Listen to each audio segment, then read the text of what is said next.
myself Patel Nisha from Vallabh Buddhi Polytechnic. Today I am going to present about the topic of chapter number 8, isolated column footing. There are two types of footing. Isolated column footing, chapter number 8, design of reinforced concrete structure. Isolated column footing, there are two types of footing, square footing and slope footing. Square footing ને pad footing બી કહેવામાં આવે છે. હવે એક્ઝામમાં કેવું છે કે તમારા એક્ઝામ્પલમાં સ્ક્વેર ફૂટિંગ હોય કે સ્લોપ ફૂટિંગ હોય, પણ 5 સ્ટેપ તમારે સેમ કરવાના છે. બરાબર, ચેન્જ થતું છે ચેક ફોર 1 વે શિયર અને ચેક ફોર 2 વે શિયર. એટલે આપણે આઇસોલેટેડ કોલમ ફૂટિંગમાં પેડ ફૂટિંગ અને slope footing. For square footing or slope footing step, 5 step કયા કયા છે તે. બરાબર, સ્ટેપમાં કેલ્ક્યુલેશન કેવી રીતના કરવાની છે તે કેલ્ક્યુલેશનમાં ફર્સ્ટ સાઇઝ ઓફ ફૂટિંગ બતાવેલું છે. સાઇઝ ઓફ ફૂટિંગ એટલે સ્ક્વેર રૂટમાં એ ફાઇન્ડ આઉટ કરવાનું છે. સ્ક્વેર રૂટમાં એ ફાઇન્ડ આઉટ કરવાનું છે તો તે કેવી રીતના કરવાનું છે તો એ બરાબર total load divided by SBC. Total load SBC એટલે સોઇલ બેરિંગ કેપેસિટી. જે જગ્યા ઉપર સોઇલ બેરિંગ કેપેસિટી આપેલી હોય એટલે સમજવાનું કે ફૂટિંગનો દાખલો છે. બરાબર, ટોટલ લોડ કેવી રીતના ફાઇન્ડ આઉટ કરવાનો તો ટોટલ લોડ બરાબર load on column plus 10% of dead load. બરાબર, એટલે આપણને શું મળશે એના ઉપરથી પહેલાં એ શોધો. એ કેવી રીતના શોધવાનો, એમાં આપણે પહેલાં first of all total load શોધવાનો અને એના ડિવાઇડેડ બાય એસબીસી કરવાનો. ટોટલ લોડ કેવી રીતના શોધવાનો તો તે ફોર્મ્યુલા નીચે આપેલી જ છે. ત્યાર પછી આપણે શું શોધવાના, સાઇઝ ઓફ ફૂટિંગ એટલે કે જે આપણો એ આવ્યો છે એ ઉપરથી સ્ક્વેર રૂટમાં એ કર્યું એટલે આપણને મીટરમાં મળશે. બરાબર, ફર્સ્ટ સ્ટેપ આપણે સાઇઝ ઓફ ફૂટિંગ જોયું છે. સેકન્ડ સ્ટેપ તમારું છે net upper pressure. Net upper pressure P બરાબર factored load on column divided by area of footing. બરાબર, હવે ફેક્ટરેડ લોડ એટલે કેટલો કરવાનો છે 1.5 ઇન્ટુ લોડ કરવાનો છે અને એરિયા ઓફ ફૂટિંગ એટલે કે તમને એરિયા ઓફ ફૂટિંગ જે બી એરિયા ઓફ ફૂટિંગ એટલે કે સાઇઝ ઓફ ફૂટિંગ જે છે તે જ એરિયા ઓફ ફૂટિંગ એટલે આપણે લખીએ અહીંયા કે સાઇઝ ઓફ ફૂટિંગ. ફૂટિંગની જે સાઇઝ છે તે જ એરિયા ઓફ ફૂટિંગ કહેવાશે. બરાબર, એટલે આપણે ફેક્ટરેડ લોડ જે લોડ આપેલો હશે ઇન્ટુ 1.5 કરવાના divided by size of footing કરવાનું. બરાબર, ત્યાર પછીનું સ્ટેપ છે બેન્ડિંગ મોમેન્ટ. બેન્ડિંગ મોમેન્ટ માટેનો ક્રિટિકલ બેન્ડિંગ મોમેન્ટ એટલે તેને શાનાથી બતાવવામાં આવે, એમયુથી બતાવવામાં આવે. હવે એમયુથી બતાવવામાં આવે એટલે MU first of all find out કરવાનું કેવી રીતના તો એમયુ બરાબર WL² ડિવાઇડેડ બાય 2. હવે એક્ઝામમાં ક્રિટિકલ સેક્શન પૂછાતો છે. બેન્ડિંગ મોમેન્ટ માટેનો critical section, check for 1 way શિયરનો ક્રિટિકલ સેક્શન અને ચેક ફોર 2 વે શિયરનો ક્રિટિકલ સેક્શન. બરાબર, હવે બેન્ડિંગ મોમેન્ટમાં કેવી રીતના તો બેન્ડિંગ મોમેન્ટ એટલે એમયુ ફાઇન્ડ આઉટ કરવાનું અને એમયુ માટેનું સૂત્ર શું છે WL² ડિવાઇડેડ બાય 2. W એટલે શું લેવાનું છે તો નીચે મેં લખેલું જ છે કે W બરાબર P ઇન્ટુ BF લેવાનું છે અને L બરાબર શું લેવાનું છે BF divided by 2 minus BC divided by 2. આ 3 સ્ટેપ સુધી ડાયમેન્શન શામાં લેવાના છે, મીટરમાં લેવાના છે. બરાબર, હવે ક્રિટિકલ સેક્શનમાં શું આપ્યું કે આપણે એક મોટો ખાડો ખોદ્યો છે એટલે આ BF આપ્યું છે અને અંદર આપણે કોલમ મૂકતા છે એટલે કોલમની સાઇઝને BC વડે બતાવ્યું છે. અને L કેટલો લેવાનો છે તો કોલમના જે સાઈડ પરનો પાર્ટ છે ત્યાંથી અહીંયા સુધીની સાઇઝ તેને L તરીકે કન્સિડર કરવાનું છે. આ ક્રિટિકલ સેક્શન બધામાં આ જ બતાવવાનું છે તમારે. બરાબર, ચાલો ત્યાર પછી ફોર્થ સ્ટેપ છે depth of footing. Depth of footing એટલે કે એના ઉપરથી લેવાના ડેપ્થ ઓફ ફૂટિંગ એટલે ડી માટેનું ફોર્મ્યુલા કઈ છે તો એમયુ લિમિટિંગ બરાબર 0.148 FCK BD². બરાબર, SP16 પેજ નંબર 10 ઉપરથી આપણે ઓલવેઝ લેટા આવેલા છે. હવે 0.148 આપણે શાના માટે FE250 માટે લીધું છે, FE415 માટે 0.138. બરાબર, આવી રીતના આપણે SP16 માંથી લેતા છે. એમયુ લિમિટિંગ એટલે ઉપર એમયુ તમે જે ફાઇન્ડ આઉટ કર્યું તે જ એમયુ લેવાનું છે અને એના ઉપરથી તમારે જે જગ્યા ઉપર બી આપેલું હશે એ બીને BF તરીકે જ કન્સિડર કરવાનું છે એટલે ફૂટિંગની સાઇઝ લેવાની છે. બરાબર, અને ચોથા સ્ટેપ ઉપરથી તમારે બધા ડાયમેન્શન એમએમમાં લેવાના છે. એના ઉપરથી ડી ફાઇન્ડ આઉટ કર્યું. ડી ધારો કે તમારું આવ્યું 168 પોઈન્ટ સમથિંગ આવ્યું તો તમારે કન્સિડર કરવાનું છે 200 ને ડીની વેલ્યુ કેટલી લેવાની છે 2 to 2.5 જેટલી વધારે લેવાની છે. એટલે 200 આવ્યા હોય તો તમારે કેટલી કન્સિડર કરવાની છે 200 ગુણ્યા 2.5 એટલે 500. બરાબર, ડી લીધા પછી આપણે શું કરવાનું છે એના ઉપરથી કેપિટલ ડી ફાઇન્ડ આઉટ કરવાનું છે. કેપિટલ ડી કેવી રીતના ફાઇન્ડ આઉટ કરવાના એટલે small D plus 5/2 plus 5 plus clear cover. હવે 5 એટલે કેટલા લેવાના છે તો ફૂટિંગમાં મિનિમમ 10 mmનો સળિયો લેવાનો છે એટલે 5 બરાબર 10 mm લેવાનું છે અને કવર કેટલાનું લેવાનું છે 50 mmનું કવર લેવાનું છે. બરાબર, એટલે ડેપ્થ ઓફ ફૂટિંગ એના ઉપરથી આપણને કેપિટલ ડી મળશે. ચાલો 4 સ્ટેપ આવી ગયા. પહેલું સ્ટેપ છે size of footing, second step net upper pressure, third bending moment અને ફોર્થ ડેપ્થ ઓફ ફૂટિંગ. હવે ફિફ્થ છે, ફિફ્થ એટલે રેઇન્ફોર્સમેન્ટ એટલે સળિયા. તો સળિયા એએસટી કેવી રીતના પ્રોવાઈડ કરવાનું, તો એએસટી બરાબર PT into B into D divided by 100. હવે બી એટલે આપણે બીએફની સાઇઝ લેતા છે, બરાબર, જે આપણે સિંગલી આરસીબીમાં રિન્ફોર્સમેન્ટ શોધતા હતા તે જ રીતના કરવાનું છે. એએસટી બરાબર PT into B into D divided by 100. પીટી ક્યાંથી લેવાના? એસપી 16 પેજ નંબર 48 ઉપરથી. પીટી શોધવા માટે કઈ બે વસ્તુ જોઈએ? તો તમને બે વસ્તુ MU અપન BD સ્ક્વેર ને બીજું શું જોઈએ? FCK. આ બે વસ્તુ પરથી આપણને શું મળે? પીટી મળે. અને એના ઉપરથી આપણે સળિયા પ્રોવાઈડ કરવાના છે કા page number SP 16 page number 229 ઉપરથી, બરાબર. એટલે સળિયા પ્રોવાઈડ થયા પછી એમાં એક સ્ટેપ વધારે કરવાનું છે, check for cracking. Check for ક્રેકિંગમાં શું કરવાનું છે? BF -2 cover minus diameter divided by number of parts -1.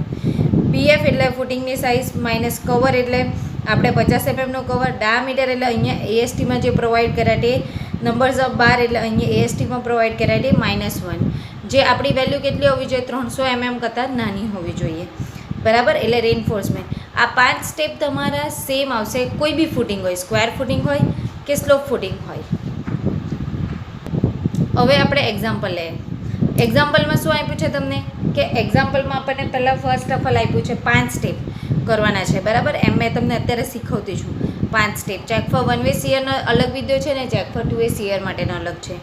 ચાલો, શું આપ્યું છે? Design and isolated square footing આપ્યું છે. કયું ફૂટિંગ આપ્યું છે? First of all square footing for a square column. કોલમની સાઇઝ કેટલી આપેલી છે? 400 × 400 mm. And actual load 800 kN આપ્યો છે. Use concrete grade M20 and FCK 250 grade of steel. Take soil bearing capacity કેટલી આપેલી છે? 120 kN/m². ચાલો, ફર્સ્ટ આપણે શું જોઈએ કે કોલમ. તો કોલમની સાઇઝ કેટલી આપેલી છે તમને? 400 × 400 mm. mm છે તેને મીટરમાં કન્વર્ટ કરીએ એટલે 0.4 × 0.4 મીટર. આપણે ફર્સ્ટ મીટરમાં કન્વર્ટ કરીએ એટલે 0.4 × 0.4 મીટર, બરાબર. હવે એ સાઇઝને શાનાથી બતાવવાની? કોલમની સાઇઝને BC × BC, બરાબર. ત્યાર પછી લોડ કેટલો આપેલો છે? 800 kN. કોન્ક્રીટનો ગ્રેડ છે M20, એને શાનાથી બતાવાય? FCK થી, એટલે FCK 20 N/mm². ત્યાર પછી શું આપેલું છે? FE 250, એટલે FY કેટલો લેવાનો છે આપણે? 250 N/mm². SBC કેટલી આપેલી છે? 120 kN/m². ફર્સ્ટ સ્ટેપ આપણે જોઈએ કે size of footing. Size of footing એટલે શું કીધું તમને? વર્ગમૂળમાં એ શોધવાનું. એટલે પહેલાં આપણે શું શોધીએ? એ શોધીએ, પછી તેનું વર્ગમૂળ કરીશું. એ એટલે કેવી ના શોધવાનું? Total load divided by SBC. SBC તમારી પાસે છે 120, પણ ટોટલ લોડ નથી, તો ટોટલ લોડ કેવી ના શોધવાના? Load plus 10% of dead load. હવે લોડ કેટલો છે તમારી પાસે? 800. 10% ઓફ ડેડ લોડ એટલે 800ના જ આપણે 10% કરીએ તો 80 આવવાના. 80 એટલે આપણે શું કર્યું? 800 + 80 એટલે 1880 kN આવ્યું. એટલે ટોટલ લોડ એ કેવી ના શોધવાના આપણે? 880 / 120. એટલે એના ઉપરથી સાઇઝ ઓફ ફૂટિંગ એટલે એ વર્ગમૂળમાં એ કરીએ એટલે 7.33નું વર્ગમૂળ કર્યું તો 2.70 મીટર. આ કોની સાઇઝ આવી? ફૂટિંગની સાઇઝ આવી. તો ફૂટિંગની સાઇઝ BF × BF એટલે 2.7 × 2.7 મીટરમાં ને mmમાં કેટલા? 2700 × 2700 mm.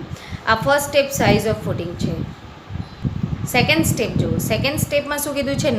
Net upper pressure. Net upper pressure P બરાબર factored load on column divided by size of footing. Factored load એટલે 1.5 × લોડ કર્યું divided by size of footing એટલે BF × BF એટલે 2.7 × 2.7. કેટલા આવ્યા આપણા? 164.61 kN/m². ત્રીજું સ્ટેપ છે બેન્ડિંગ મોમેન્ટ. બેન્ડિંગ મોમેન્ટ એટલે આપણે ક્રિટિકલ સેક્શન આપણે પાડી દીધો પહેલાં. ફર્સ્ટ આ કોની સાઇઝ છે? BF ને આ BF ને આ સાઇઝ કઈ છે આપણી? BC ને BC, બરાબર. ને Lની સાઇઝ આપી છે. હવે ફર્સ્ટ બેન્ડિંગ મોમેન્ટ એટલે MU ફાઇન્ડ આઉટ કરવાનું. MU કેવી ના શોધવાના? WL² divided by 2. હવે એમાં આપણે પહેલાં L કેવી ના શોધવાના? BF divided by 2 - BC divided by 2. BF આપણે કેટલો લે છે? 2.7. મેં તમને કીધું છે કે 3 સ્ટેપ સુધી તમારે સામાં લેવાનું છે? મીટરમાં જ લેવાનું છે. એટલે 2.7 ડિવાઇડેડ બાય 2 - 0.4 ડિવાઇડેડ બાય 2 કેટલા આવ્યા તમારા? 1.15 મીટર, બરાબર. W કેટલા આવવાના? W એટલે P × BF. P એટલે નેટ અપર પ્રેશરનો P ને BF એટલે 2.7, બરાબર. એના ઉપરથી તમે કઈ વસ્તુ ફાઇન્ડ આઉટ કરવાના? MU ફાઇન્ડ આઉટ કર્યું.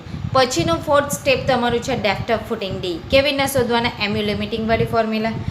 FE 250 આપેલો છે એટલે 0.148 FCK BD². B એટલે કે BF. હવે આપણે દરેક વસ્તુ શામાં લેવાના? MM માં લેવાના. ચોથા સ્ટેપથી આપણે દરેક વસ્તુ MM માં લેવાનું છે. એટલે અહીંયાથી આપણે કેટલા 293.89 છે ઇન્ટુ 10⁶ બરાબર 0.148 20 2.7 છે તેના 2700 ડી સ્ક્વેર. હવે ડી સ્ક્વેર છે એટલે વર્ગમૂળ કાઢીએ એટલે ડી આપણને 191.76 એટલે એપ્રોક્સિમેટ એઝ્યુમ કરી લઉં કે 200 mm એઝ્યુમ કરી લીધું. હવે ડીની વેલ્યુ આપણે કેટલી લેવાની છે 2 to 2.5 જેટલી વધારે લેવાની છે એટલે 200 ગુણ્યા 2.5 કરું એટલે વેલ્યુ કેટલી આવવાની મારી પાસે વેલ્યુ કેટલી આવવાની બરાબર 2 to 2.5 એટલે 500 mm આવવાની. હવે કેપિટલ ડી બરાબર small D +5 +5/2 plus clear cover. D એટલે 500 આપણે આવ્યાથી 5 એટલે 10 કેમ કે 5 બરાબર 10 mm નો સળિયો મિનિમમનો લેવાનો છે. ક્લિયર કવર 50નું લેવાનું છે 565 mm. હવે એના ઉપરથી તમારે રેઇન્ફોર્સમેન્ટ પછી પાંચમું સ્ટેપ રેઇન્ફોર્સમેન્ટ કેવી રીતના શોધવાના તો AST બરાબર PT × B × D divided by 100. PT કેવી રીતના શોધવાના તો PT માટે SP16 પેજ નંબર 48 ઉપર આપેલું છે. એના માટે આપણને બે વસ્તુ જોઈએ MU/BD² અને FCK. MU/BD² અને FCK ઉપરથી આપણને PTની વેલ્યુ મળશે. એ PTની વેલ્યુ પર્સન્ટેજમાં હોય એટલે આપણે શું કર્યું PT બરાબર 0.207 ઇન્ટુ બી એટલે BFની size 2700 into D 500 divided by 100 એટલે આપણા કેટલા આવ્યા 2794 mm².